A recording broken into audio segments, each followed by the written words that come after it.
This is just too good. Donald Trump's biggest fan now regrets voting for him. Meet Jennifer Piggott. She's a woman from West Virginia, and she used to work in the federal government until Donald Trump, Elon Musk, and Doge fired her, regardless of her being a terrific worker for the federal government. She did an interview with CNN talking about her regret surrounding her vote for Donald Trump, and it is just fascinating. Just take a look. This flag used to hang there. This was the flag Jennifer Piggott proudly hung outside her home during campaign 2024. We had the flag. I had the shirt. I was a MAGA junkie. A MAGA junkie who thought her government job would be safe with Donald Trump in office. She was wrong. I cried. It's scary, it's a really scary thing. And I was embarrassed. He's a good boy. Piggott was abruptly fired last month from the Treasury Department's Bureau of Fiscal Service, based here in Parkersburg, West Virginia. The reason given for the firings of 125 probationary employees at the Bureau? Poor performance. I had my last review on the 31st of January, and I had the highest rating that you can get on a review, less than 21 days before I was terminated for my performance. You voted for Donald Trump. I did. Do you regret that vote? Yes, I do. To cut the knees out of the working class Americans just doesn't make sense to me. I expected more from President Donald Trump. Since speaking out, Piggott says she's received death threats and her home has been egged. Yeah, I mean, look, this video that we just watched about this woman is just so telling about Donald Trump, right? He lied to all of these people and convinced them that he was the better option, that he was going to take care of them, he was going to make prices cheaper, he was going to protect their jobs. Now he's completely backtracked on all of those promises, and he's hurting his own supporters. She had a Trump flag, she would wear the Trump t-shirt, she would proudly support Donald Trump. She described herself as a MAGA junkie, and now she's been fired from the Treasury Department, regardless of her having terrific performance reviews. Donald Trump doesn't care about his supporters. You can be the biggest Trump supporter out there. He will still come for you. He will still try to make your life harder, as he's done for so many Americans. And look, there's two parts of me when I watch this clip. One part of me is FAFO. Mess around and you found out. You voted for Donald Trump and you're finding out of the consequences. But also, as an American, I feel bad for this woman. The fact that, she has dedicated her life to serving the federal government. She worked in the Treasury and she is a fellow American, and she's been terminated by Donald Trump and Elon Musk. These people who are out of touch billionaires who have no understanding of what an average American goes through. And now folks like her are out of a job. And the last thing I want to say about this clip before we move on, I think that the ending is so emblematic of the Trump movement. She spoke out against Donald Trump. She was a huge supporter, spoke out against Donald Trump for firing her for no reason, and then her house has been egged. She's received threats. That is a common theme that we've seen when people speak out against Donald Trump, whether it be average Americans like her who just lost their job and were upset about it, or even former Trump administration officials who now have to hire private security for their own safety. It's a common trend. But what's also a common trend is regret when it comes to voting for Donald Trump. And I found this story online, just posted one day ago, that I found fascinating and kind of in line with what we're seeing so often around the country. This person writes, "I regret voting for Trump." They write, quote, "So a lot to get off my chest, and the fact that I can get it off is weird to me, but bear with me. But I'll make sure to use bullet points. I also have weird apologies. I consider myself a right-leaning independent. I think of both parties having major issues. Honestly, two-party system sucks. 2020, I voted for Biden. 2024, I voted for Trump." So this is truly a swing voter, someone who kind of leans right, but will vote for the right person in an election, or at least a right person in their view.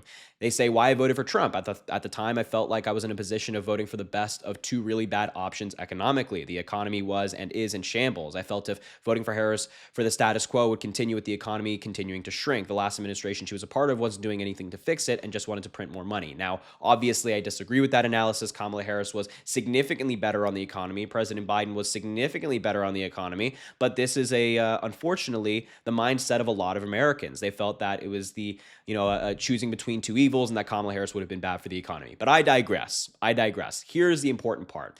This person writes, why I regret voting for him. Economically, why some things are cheaper, we are in the cliff of a complete collapse. We have, in the time of 3 weeks, almost eliminated all trade with the rest of the world, and especially Canada. This is big in the next point. Also, we have isolated and gotten rid of every ally we have, which is scary, literally destroyed 75 years of trust in weeks, which is true. The Canadian one is especially hard for me because I live 13 miles from the border in Western New York, upstate New York, and Western New York have more in common with the Toronto Metro and Canada than we do with New York City and the Northeast Corridor. I live in a port city on Lake Ontario where trade with Canada's huge ships come in multiple times a week for grain and other shipments, plus driving to Canada and Canadians coming up to us was not a big deal. We supported each other because we were neighbors and friends and family. I mean, this is one of the biggest points right now, that Donald Trump has completely isolated us from our closest ally, one of our closest allies. He is somehow going around checks and balances, something that, of course, we warned people about before the election. The very thing that would keep him from doing things so drastically. He's simply going around with little to no pushback from anyone and is dismantling or joking of dismantling the very checks and balances that exist. While he is cutting spending, which is good, instead of welding the whole of the ship, he seems to have taken a stick of TNT and blown the decks away inside the ship and using that steel to fix the holes. Another good point. I'm scared for my family's future. I fear for the economy without global trade.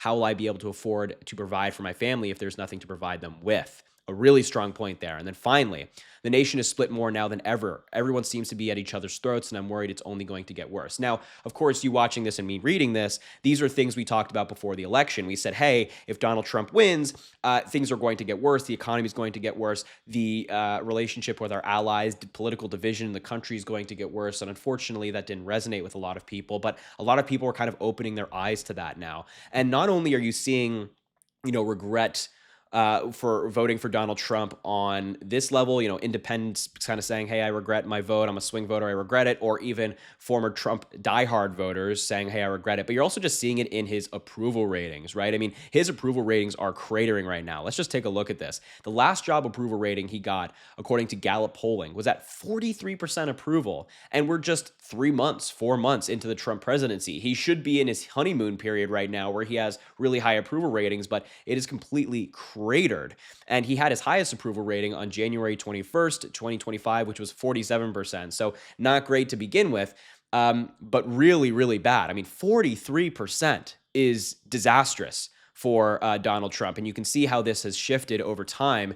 As I mentioned, he went from having 47% in January to 45% in February, and then finally 43% in March very recently. And look, aside from all of this, aside from the approval rating, aside from the people who are regretting voting for Donald Trump, there's an anger against the Trump administration. There's an anger against the Republicans, and you're really seeing this in town halls. So just tonight, the night I'm filming this, March 28th, Victoria Spartz, who is a Republican representative from Indiana, had a town hall where in her very Republican district, where a lot of people there voted for Donald Trump, and she got booed. She got heckled. People left the town hall early because they're fed up with what Trump and Elon Musk are doing.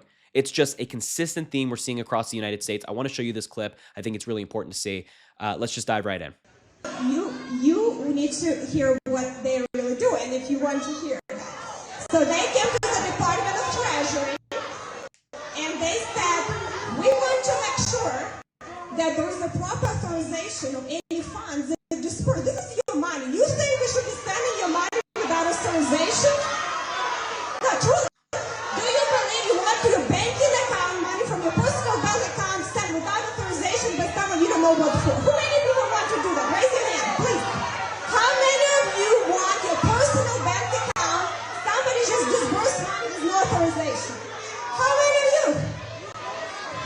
No, raise your hands. How many of you? Is it not a common sense? What I'm just saying, is it not a common sense that when you do... Yeah, she's freaking out. I mean, she is screaming at her own voters right now. Her own voters are expressing frustration with what Elon Musk and Donald Trump are doing. They're expressing frustration with the fact that her and other Republican representatives are not standing up to them and saying, hey, you can't do this. And instead of saying, you know what, I hear your concerns, she decides to scream at her own constituents, screaming at them saying, raise your hand, raise your hand. What is wrong with these Republicans? They can't take an ounce of criticism. And again, I want to point out that this is a very Republican area. Look, this was her 2024 election where she won 56.6% of the vote. The Democrat won 38%. She won 203,000 votes. The Democrat won 136,000 votes. This is an area that went heavily for Donald Trump and, of course, heavily for her. And in her own town hall, she's being booed by her fellow Republicans. That is disastrous for the Republican Party. So look, I think there's a consistent theme we see across the country right now, where even diehard Trump supporters who are affected by his policies are saying they regret it. You have moderates, independents saying they regret it. You have these town halls filled with Republicans in Republican-leaning districts, heavily Republican districts, saying, hey, we don't like this. Why aren't you supporting us? Why aren't you fighting for us? There's a disaster brewing for the Republican Party. And come 2026, come those midterms, I expect the Democratic Party to do very well, given the fact that the Republicans just don't care about their constituents. So listen, I just wanted to show you this clip of this diehard Republican expressing some regret regarding their vote for Donald Trump. And it's just fascinating. I think we're seeing it more and more often around the country. So thank you so much for watching. I appreciate you being here. Make sure to subscribe to the channel down below. It goes an incredibly long way. I really appreciate it. Also, make sure to drop a like on the video, comment, let me know what you think about all of this stuff. And of course, I really appreciate you, and I hope you have an amazing rest of your day.